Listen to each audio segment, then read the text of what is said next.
الحمد لله وكفى وسلام على عباده الذين اصطفى أما بعد فأعوذ بالله من الشيطان الرجيم بسم الله الرحمن الرحيم وأنكحوا الأيام منكم والصالحين من عبادكم وإمائكم إن يكونوا فقراء يغنهم الله من فضله والله واسع عليم.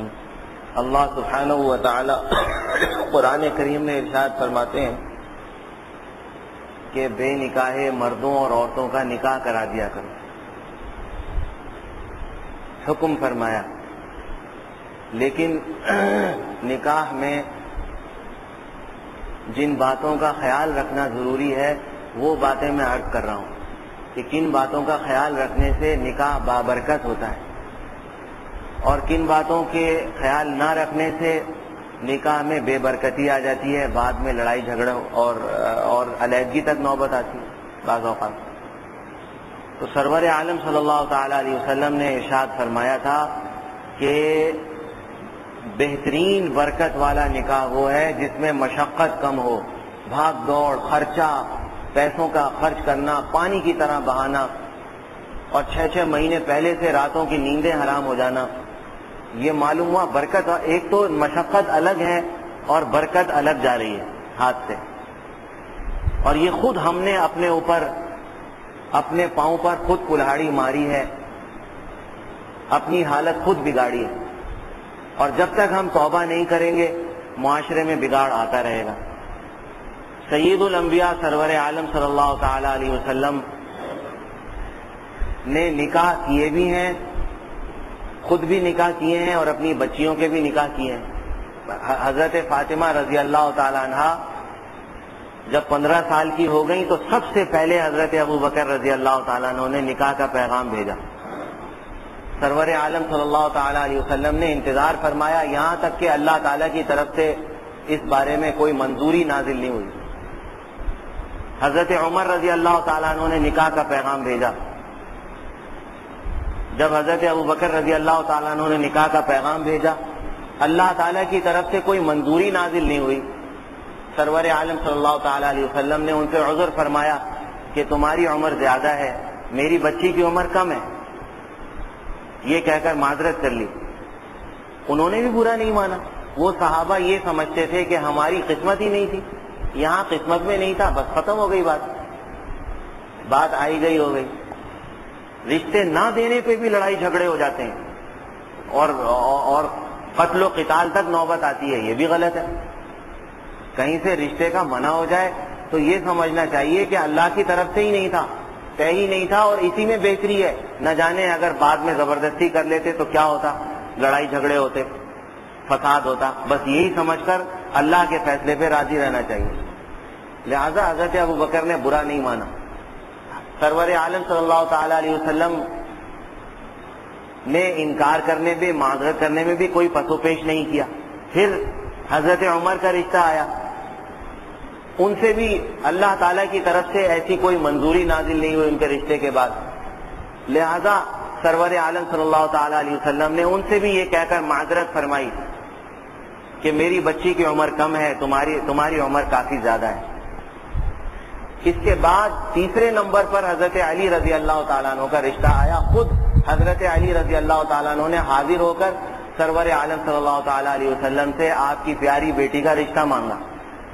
اس سے معلوم ہوا کہ خود بھی آدمی جا سکتا ہے. یہ میں وہ باتیں عرض کر رہا ہوں جو روایات سے ثابت ہیں. تو خود بھی آدمی جا سکتا ہے اپنا رشتہ لینے کے لیے. یہ جو ہم نے بنا لیا کہ نہیں کسی کو وکیل ہی بنانا ضروری ہے، یہ اسی کو سمجھنا اور لازم کر لینا یہ بھی درست نہیں. خود بھی جا سکتا ہے. اور سرور عالم صلی اللہ تعالی علیہ وسلم نے برا بھی نہیں مانا. پہلے بھی 2 رشتے آئے حضرت فاطمہ کے رضی اللہ تعالیٰ عنہ کے، وہ بھی حضرت ابوبکر نے خود آ کر عرض کیا، حضرت عمر نے خود آ کر عرض کیا. حضور نے برا نہیں مانا کہ بھائی تم کیوں آ رہے ہو، کسی کو بھیجا کیوں نہیں تم نے. معلوم ہوا خود بھی رشتہ لے کر جایا جا سکتا ہے.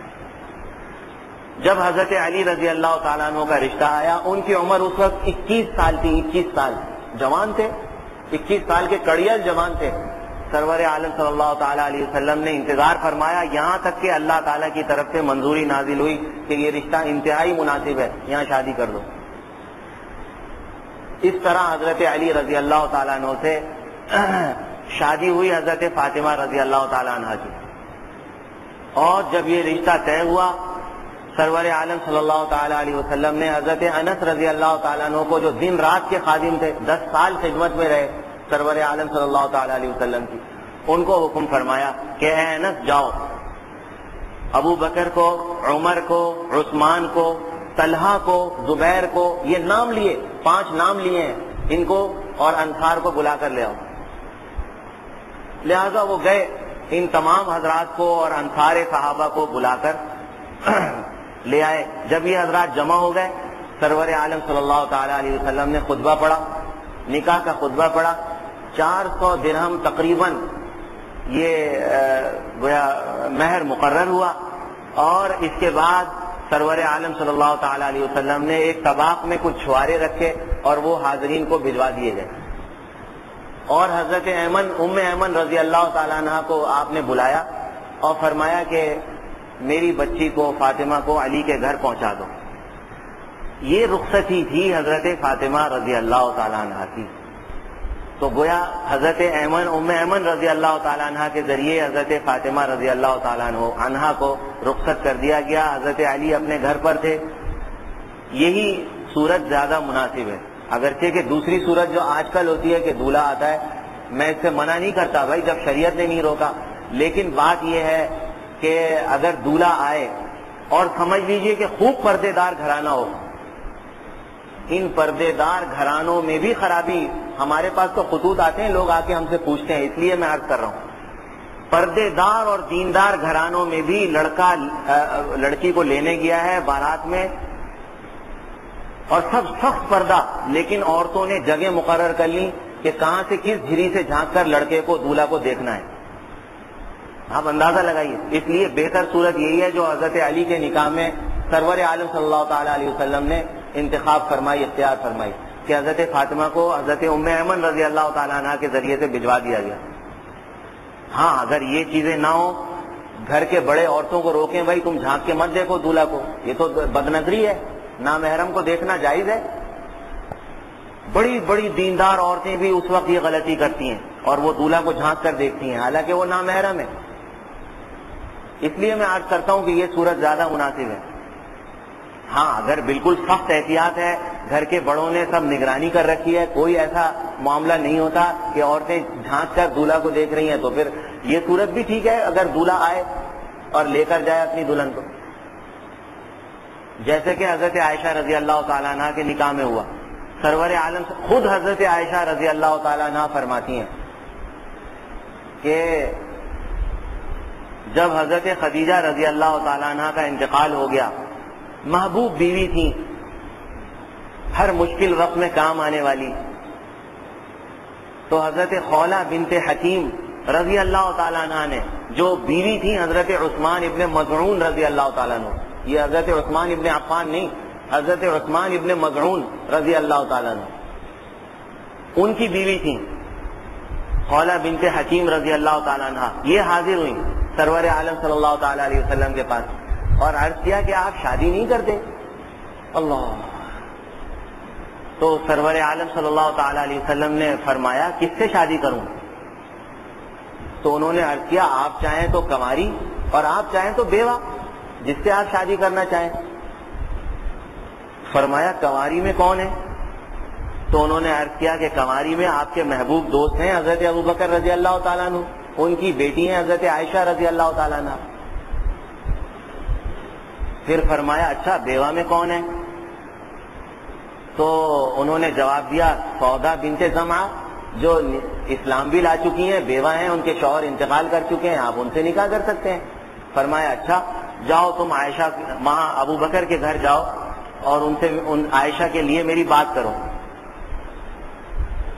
حضرت خولہ بنت حکیم رضی اللہ تعالیٰ عنہ رشتہ لے کر, اب دیکھیے یہاں پر وکیل بنایا گیا, رشتہ دے کر اس کی بات کرنے کے لیے بھیجا گیا, یہ بھی صحیح ہے, یہ صورت بھی صحیح ہے. لڑکا خود چلا جائے لڑکی والوں کے پاس, یہ صورت بھی صحیح ہے. لڑکی والے خود بات کریں لڑکے سے، جیسے کہ حضرت عمر رضی اللہ تعالیٰ عنہ نے حضرت عثمان سے، حضرت ابوبکر رضی اللہ تعالیٰ عنہ سے اپنی بیٹی حضرت حفصہ کے رشتے کی بات کی، جو میں نے پچھلے جمعے عرض کیا تھا. یہ صورت بھی جائز ہے. کسی ایک صورت کو منتخب کر لینا اور دوسری صورت میں برا ماننا یہ ٹھیک نہیں، مناسب نہیں. تو حضرت خولہ بنت حکیم رضی اللہ تعالیٰ عنہا حضرت عائشہ کے گھر پہنچی. یہ روایت خود حضرت عائشہ سے ہے کہ وہ ہمارے گھر تشریف لائیں اور انہوں نے میری والدہ سے ام رومان سے عرض کیا کہ اللہ تعالیٰ نے بڑی خیر کی چیز تمہارے لیے مقدر کرنے کا ارادہ فرمایا ہے، اور وہ یہ ہے کہ سرور عالم صلی اللہ تعالی علیہ وسلم نے مجھے تمہاری بیٹی عائشہ کے لیے رشتہ دے کر بھیجا ہے. انہوں نے فرمایا میں تو تیار ہوں، مگر حضرت ابوبکر ابھی تشریف نہیں لائے، وہ تھوڑی دیر میں تشریف لانے والے ہیں، ان سے بات کر لینا. تھوڑی دیر میں حضرت ابوبکر رضی اللہ تعالیٰ عنہ بھی تشریف لے آئے. ان سے بھی یہی بات عرض کی گئی کہ اللہ نے بڑی خیر کی چیز مقدر کرنے کا ارادہ فرمایا ہے اور حضرت عائشہ کے لیے رشتہ دے کر مجھے بھیجا ہے رشتے کی بات کرنے کے لیے. فرمایا میں تو حضور کا بھائی ہوں اور عائشہ ان کی بھتیجی ہوئی، کیا بھتیجی سے نکاح کرنا جائز ہے؟ انہوں نے کہا میں یہ بات حضور سے پوچھ کر بتا سکتی ہوں.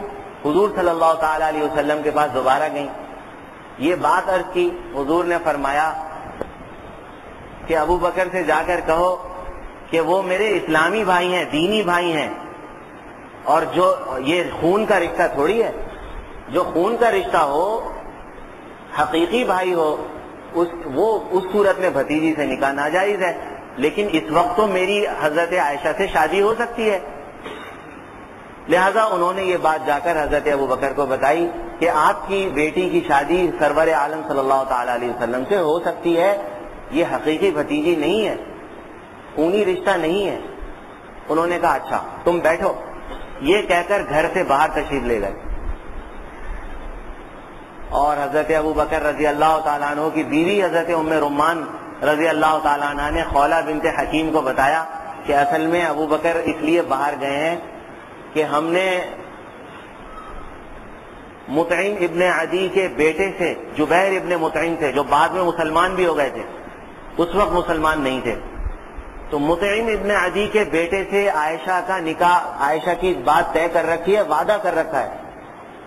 تو حضرت ابوبکر ان سے بات کرنے گئے، وہاں تشریف لے گئے تو معلوم ہوا یہ سرور عالم صلی اللہ تعالی علیہ وسلم کے نکاح کا انتظام خود اللہ تعالیٰ نے فرمایا. حضرت ابوبکر رضی اللہ تعالیٰ عنہ جب بات کرنے تشریف لے گئے تو مطعم ابن عدی اور اس کی بیوی بیٹھے ہوئے تھے. انہوں نے جا کر فرمایا کہ تمہارا میری بیٹی کے بارے میں کیا خیال ہے؟ مطعم ابن عدی نے کہا کہ میری بیوی سے پوچھ لو. بیوی نے جواب دیا کہ بات یہ ہے کہ اگر ہم نے اپنے بیٹے کی شادی تمہاری بیٹی سے عائشہ سے کر دی تو تم زبردستی ہمارے بیٹے کو اپنے دین میں داخل کر لو گے، یعنی مسلمان کر لو گے. حضرت ابوبکر رضی اللہ تعالیٰ عنہ نے توجہ فرمائی، حضرت مطعم ابن عدی سے پوچھا تمہارا کیا خیال ہے؟ کہا یہ جو میری بیوی کہہ رہی ہے میرا بھی یہی خیال ہے. اس طرح یہ رشتہ ختم ہوا اور وہ وعدہ جو تھا وہ خود ہی انہوں نے توڑ دیا. لہذا حضرت ابوبکر رضی اللہ تعالیٰ عنہ خوشی خوشی تشریف لائے اور خولہ بنت حکیم سے فرمایا کہ سرور عالم صلی اللہ تعالی علیہ وسلم سے کہو کہ ہمارے ہاں تشریف لے آئیں. سرور عالم صلی اللہ تعالی علیہ وسلم تشریف لے آئے. اس طرح یہ حضرت عائشہ رضی اللہ تعالیٰ عنہ کی شادی ہو گئی، نکاح ہو گیا. یہ 6 سال کی عمر میں نکاح ہوا. حضرت عائشہ رضی اللہ تعالیٰ عنہ کی عمر 6 سال تھی اور 9 سال کی عمر، ایک روایت 7 سال کی بھی ہے لیکن یہ مرجو روایت ہے. 9 سال کی عمر میں مدینہ منورہ میں پہنچ کر یہ رخصتی عمل میں آئی. اور یہ خود حضرت عائشہ فرماتی ہیں کہ ہم لوگ جب مدینہ منورہ میں جہاں رہ رہے تھے ہمارے گھر میں کھجور کے 2 تنے تھے، ان سے رسی باندھ کر ہم نے جھولا بنا رکھا تھا. اس جھولے میں جھول رہی تھی. میری والدہ جلدی جلدی تشریف لائیں اور میرے بال چھوٹے چھوٹے تھے. اس وقت میری والدہ نے مجھے پہلے جھولے سے اتارا میرے بالوں کو سنوارا، ان کو درست کیا اور میرے چہرے کو پانی سے دھویا اور پھر میرا ہاتھ پکڑ کر کمرے کے پاس تشریف لے گئیں. تو فرماتی ہیں میرا سانس پھولا ہوا تھا، کمرے کے باہر کھڑی رہیں. جب سانس معمول پر آ گیا، معتدل ہو گیا، تو پردہ ہٹا کر اندر تشریف لے گئیں ہاتھ پکڑے ہوئے. سرور عالم صلی اللہ تعالی علیہ وسلم، حضرت عائشہ فرماتی ہیں میں نے دیکھا کہ کمرے میں سرور عالم صلی اللہ تعالی علیہ وسلم تخت پر تشریف فرما تھے، انصار مدینہ پاس موجود تھے.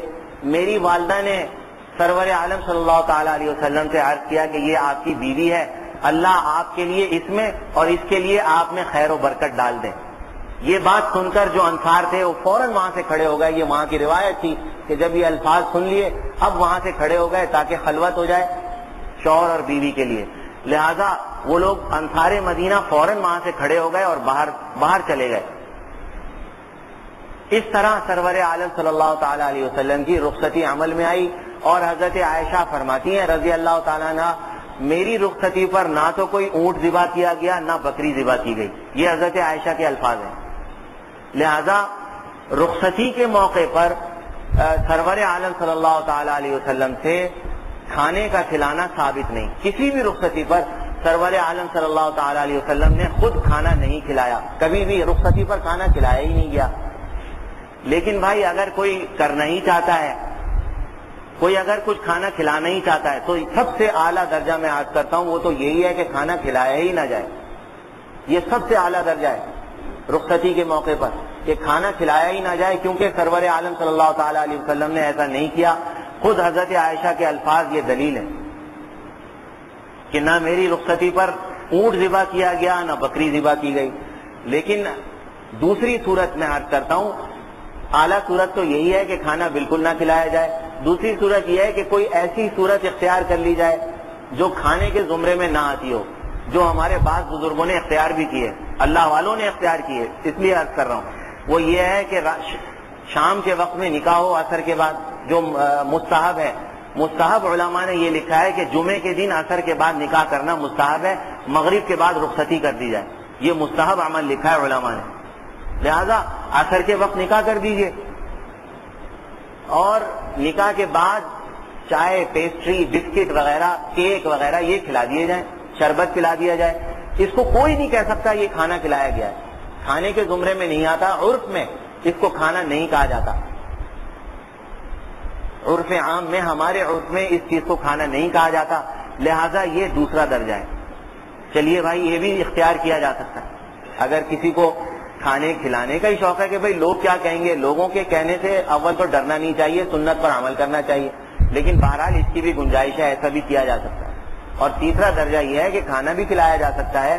جو مہمان آئے ہوئے ہوں، قریبی رشتہ دار جیسے لڑکی کے چچا وغیرہ آ جاتے ہیں، دلہن کے چچا آ جاتے ہیں اور اس کی خالائیں آ جاتی ہیں، وہ ظاہر ہے ان کو کھانا تو کھلانا ہی چاہیے میزبانی کے طور پر. تو اس کو گویا میزبانی کے طور پر ان کو کھانا کھلا دیا جائے اسراف سے بچتے ہوئے. لیکن جو آج کل ہوتا ہے کہ 2-2 ہزار آدمیوں کا ہال سے، شادی ہال میں بک کرائے جا رہے ہیں، کئی مہینوں پہلے ہزاروں آدمیوں کو بلایا جاتا ہے اور پھر ایک صاحب نے خود بتایا کہ وہ کھانا جب بچ گیا، اور ڈھیر سارا کھانا بچ جاتا ہے، ضائع بھی ہوتا ہے، اور وہ کھانا جب بچ گیا تو اس پر بلیاں آ رہی تھیں. ایک صاحب ان کو بلیوں کو ہٹاتے ہوئے کہہ رہے تھے ارے بلیوں ہٹو، یہ کھانا تو مدرسے کے طلبہ کو جائے گا.